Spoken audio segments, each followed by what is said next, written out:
عليكم ورحمة الله وبركاته. النهاردة ان شاء الله حبايبي هنعمل عيش الكايزر. هنسمي الله كده. معايا كيلو من الدقيق.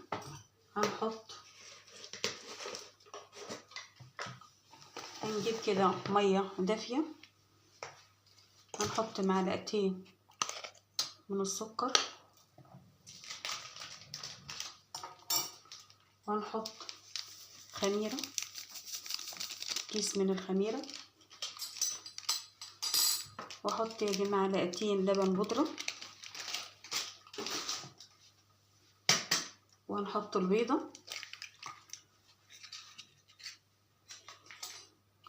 واضرب كل المكونات دي كده مع بعض.